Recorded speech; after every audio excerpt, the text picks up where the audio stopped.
오늘 하나님께서 우리에게 주신 말씀은 신약 성경 마가복음 14장 27절부터 31절 말씀입니다. 마가복음 14장 27절부터 31절 말씀 봉독하겠습니다. 예수께서 제자들에게 이르시되 너희가 다 나를 버리리라. 이는 기록된 바 내가 목자를 치리니 양들이 흩어지리라 하였음이니라. 그러나 내가 살아난 후에 너희보다 먼저 갈릴리로 가리라. 베드로가 여짜오되 다 버릴지라도 나는 그리하지 않겠나이다. 예수께서 이르시되 내가 진실로 네게 이르노니 오늘 이 밤 닭이 2번 울기 전에 네가 3번 나를 부인하리라. 베드로가 힘있게 말하되 내가 주와 함께 죽을지언정 주를 부인하지 않겠나이다 하고 모든 제자도 이와 같이 말하니라. 아멘. 예수님은 유월절을 맞아서 제자들과 만찬을 나누십니다. 그것이 예수님의 제자들에게는 마지막 만찬이 되었죠. 마지막 만찬인 줄 모르고 제자들은 예수님의 말씀을 즐겁게 들으며 그 시간을 누리게 됩니다. 그리고 집을 나서는데 그들은 예루살렘 성에서 나와서 기드론 골짜기를 지나서 감람산, 겟세마네 동산이라고 불리는 지점까지 한 2km 정도 되는 길을 찬미하면서 노래를 부르면서 그 길을 쭉 걸어서 가게 됩니다. 예수님께서 잡히시기 얼마 전일까요? 1시간 전일까요? 2시간 전일까요? 정말 예수님이 잡히셔서 고난받게 되는 순간이 임박해 있습니다. 하늘에는 별들이 반짝거리고 사방은 칠흑 같은 어둠 속에 잠겨 있는데 제자들이 그 길을 걸으면서 찬미하는 노랫소리가 아마 그 근방의 모든 잠잠한 소리들 가운데 유별나게 아름답게 들렸을 것입니다. 캄캄한 밤길을 하나의 상징으로 본다면 이 상징은 캄캄한 밤은 가룟 유다와 대제사장이 예수님을 이때 잡으면 됩니다 라고 하는 은밀한 거래의 모습으로 상징화시켜 볼 수가 있겠죠. 제자들은 노래 부르는데 그 중에 한 제자는 지금 예수님을 팔아넘기고 있으니까요. 조금 더 넓혀보자면 예수님의 임박한 고난과 죽음도 이 캄캄한 밤으로 상징될 수 있을 것 같고, 또 세상을 자기 손에 움켜쥐고 다스리려고 하는 어둠의 권세, 그 어둠의 권세가 호령하는 이 세상 모습도 어두운 밤으로 상징해 볼 수 있겠습니다. 그런 어두운 밤 가운데 찬미하는 제자들은 어둠을 밝히는 빛처럼 보여지고, 캄캄해서 소망이 없는 것 같은 세상 속에서 이 제자들이 부르는 찬미의 노래야말로 우리에게 소망을 가져다 주는 아름다운 노랫소리로 들릴 것입니다. 제자들은 지금 아무것도 모르고 예수님께서 이제 고난 받으실 때가 임박했는데 그들은 너무 즐거워서 하나님을 찬미하며 걸어가고 있습니다. 제자는 지금 모르지만 예수님께서 죽으시고 부활한 후에 그들도 예수님이 걸어가신 길들을 걸어갈 겁니다. 핍박을 받고 박해를 당하고 고난을 받고 채찍도 맞으면서 그 길을 걸어가는데 그 길 속에서 제자들은 오늘 감람산에 가는 것처럼 찬양을 합니다. 감옥에서도 찬양하고 그들이 순교하는 곳에서도 주님을 찬미하며 걸어가죠. 그래서 그들의 노래소리는 세상의 빛이요 소망입니다. 자, 이렇게 주님을 따라가는 길 과정 가운데 주님은 오늘 뜻밖의 말씀을 하십니다.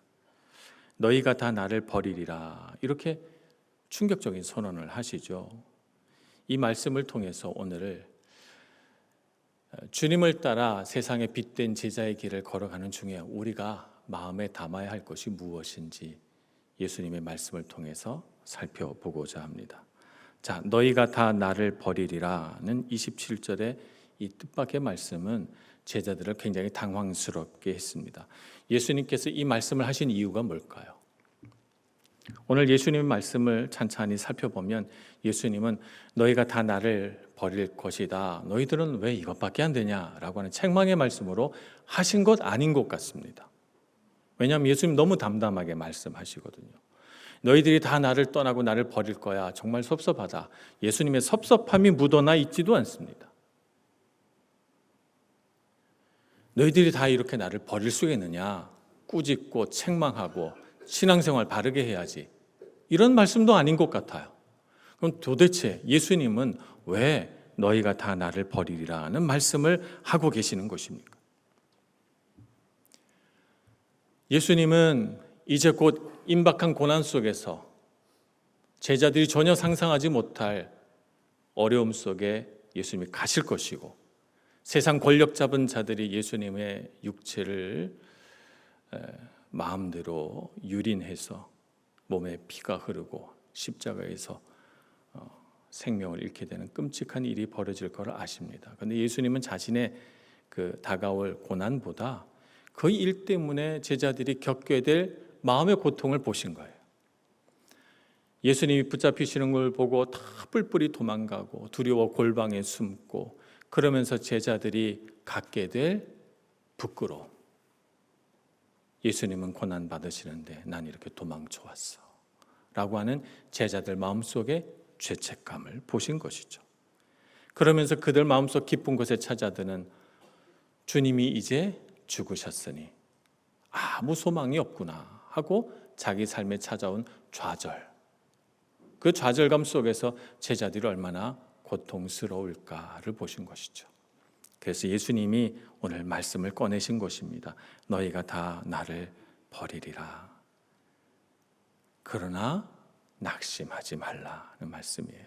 오늘 27절에 보면 27절과 28절 사이에 접속사가 있는데 그 접속사가 뭐냐면 그러나이거든요. 그러나 너희가 다 나를 버리리라.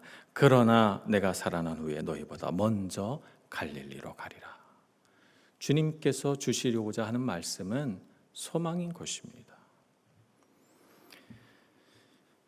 제자들이 그렇다는 것을 담담하게 말씀하심으로써 예수님께서 제자들이 얼마나 연약하고 두려움에 쉽게 넘어지는 사람인 것을 예수님이 알고 계시며 그래도 괜찮다는 것을 지금 주님께서 말씀하고 계십니다.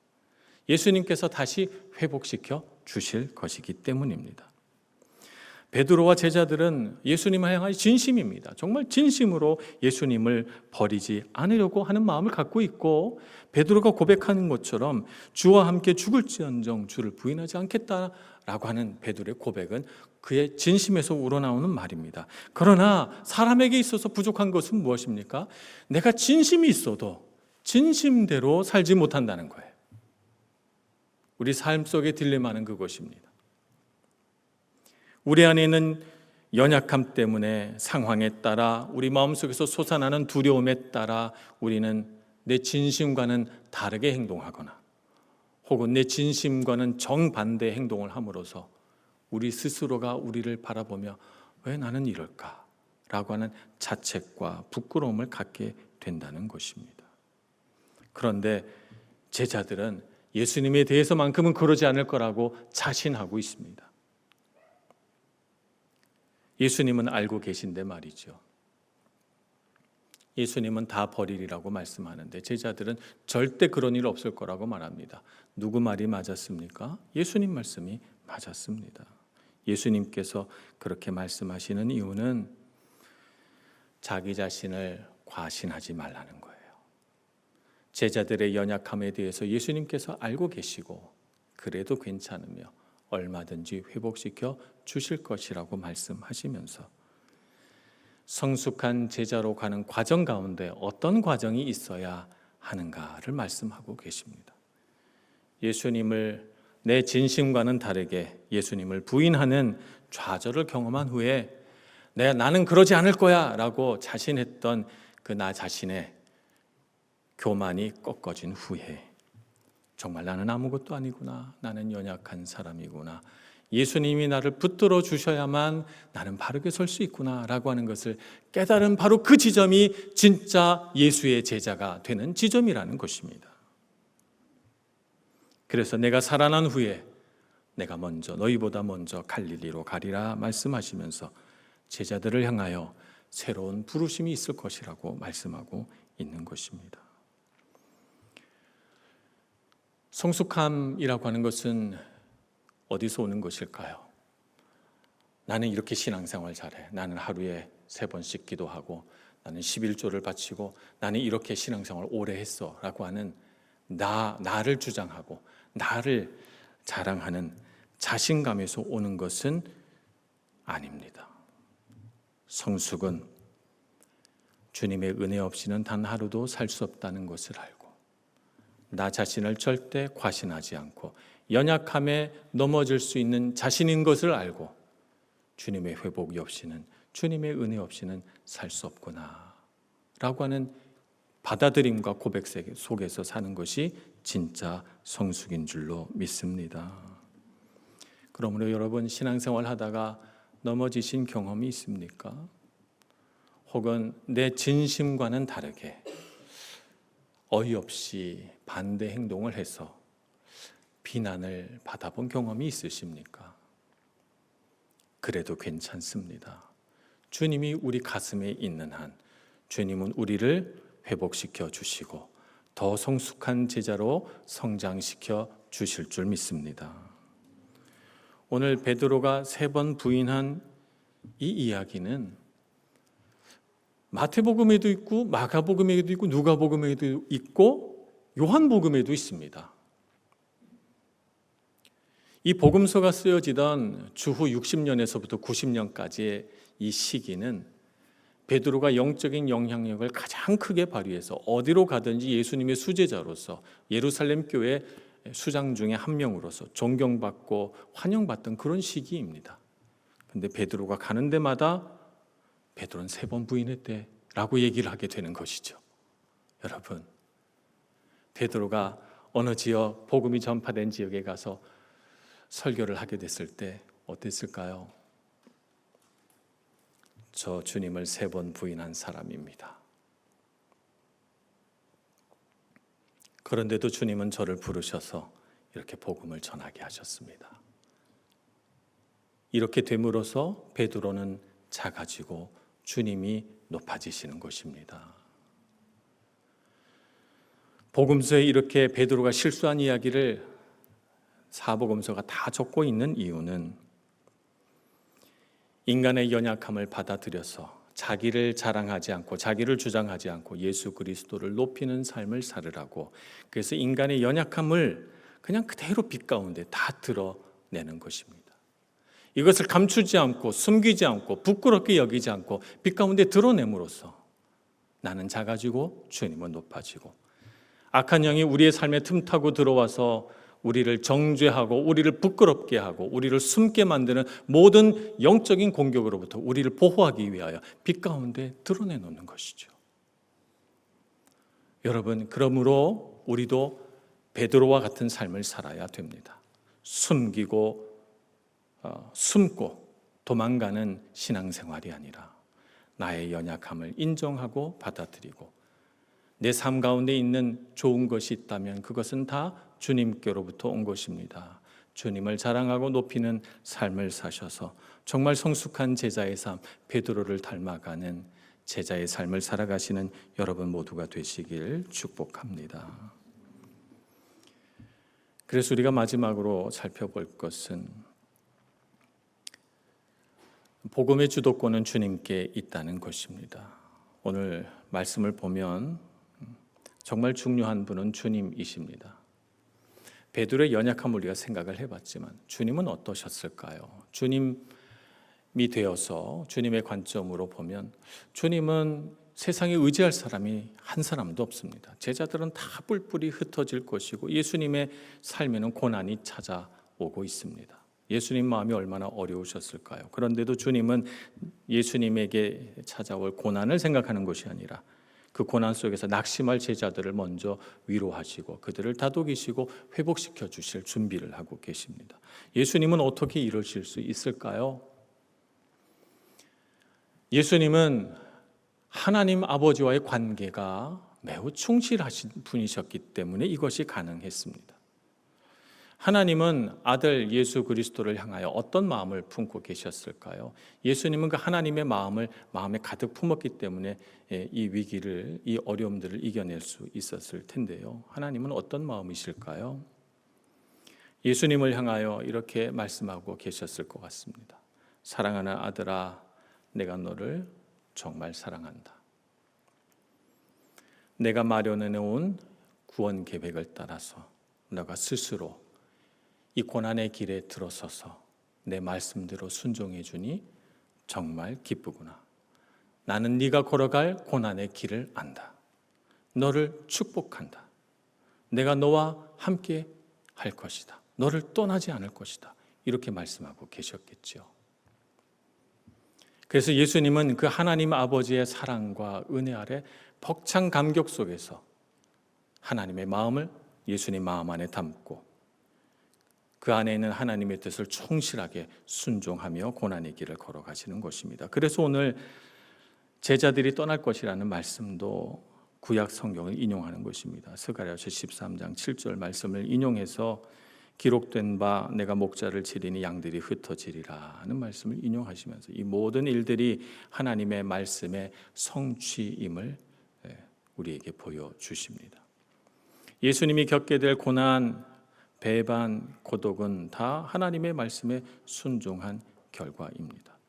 그래서 예수님은 사람을 의지하지 않으시고 오직 하나님 한 분만 의지하며 그분만 바라보십니다. 사람이 갖고 있는 죄와 연약함과 실패를 다 이기시고 고난의 길을 스스로 선택하셔서 걸어가시며 그 고난의 길을 걸어가는 내내 하나님만 바라보고 계시는 것입니다. 그래서 우리는 신앙생활을 하면서 어떻게 신앙생활을 해야 되는가? 예수님께서 하나님 아버지만을 바라보고 걸어가셨듯이 우리도 그러해야 됩니다. 물론 우리의 삶 가운데 하나님이 주신 복이 많아서 사람의 복도 있고 물질의 복도 있고 우리에게는 성공과 성취의 복도 있습니다만 그러나 하나님보다 더 귀하지는 않습니다. 그래서 우리는 하나님을 바라보고 하나님을 의지하고 내 삶 속에서 정말 친밀하던 누군가가 떠나가도 내 삶 속에서 정말 중요하게 생각하던 물질이 부족해져도 내가 원하는 성공과 성취의 삶을 이루지 못해도 하나님께서 나와 함께 하심으로 나는 괜찮다, 나는 행복하다가 될 수 있어야 진짜 그리스도인이 되는 것입니다. 그 길을 우리에게 보여주시기 위하여 주님은 묵묵히 혼자 아무도 인정해 주지 않고 아무도 알지 못하는 그 고독한 길을 걸어가신 것입니다.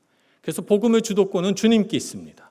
주님을 바라보면서 주님을 따라가는 것이죠. 너희보다 먼저 갈릴리로 가리라. 좌절감 속에 빠져있을 제자들보다 먼저 가셔서 예수님과 동고동락했던 그 친밀한 곳에 예수님이 먼저 가셔서 제자들을 부르십니다. 부르셔서 하나님의 말씀을 따라 순종하신 예수님처럼 제자들도 하나님 말씀 붙들고 복음 안에서 순종하는 삶을 살으라고, 내가 주인공 돼서 내 계획을 펼쳐내는 인생이 아니라 하나님의 뜻대로 살고 하나님이 주인 되는 인생, 하나님이 영광 받으시는 인생을 살으라고 제자들을 이끌고 계신 것입니다. 복음의 능력은 사람에게서부터 시작되지 않습니다. 복음의 능력은 예수 그리스도에게서부터 시작됩니다. 그러니 능력 있는 인생을 살기를 원하고 정말 복받는 인생을 살기를 원하신다면 그리스도로부터 출발하시기 바랍니다. 그분에게 주도권을 내어드리고 그분이 걸어가신 길을 바라보고 오늘 캄캄한 어두운 길 찬미하며 걸어갔던 제자들처럼 우리의 지혜에 의지하지 않고 주님을 찬미하고 주님을 바라보며 어두운 세상 빛이 되어 걸어가시는 여러분 모두가 되시길 축복합니다. 기도하겠습니다. 자비하신 하나님, 우리가 연약함 때문에 좌절하거나 낙심하지 않도록 오늘 우리 가까운 곳에 오셔서 우리를 어루만지시고 우리를 위로하여 주셔서 감사합니다.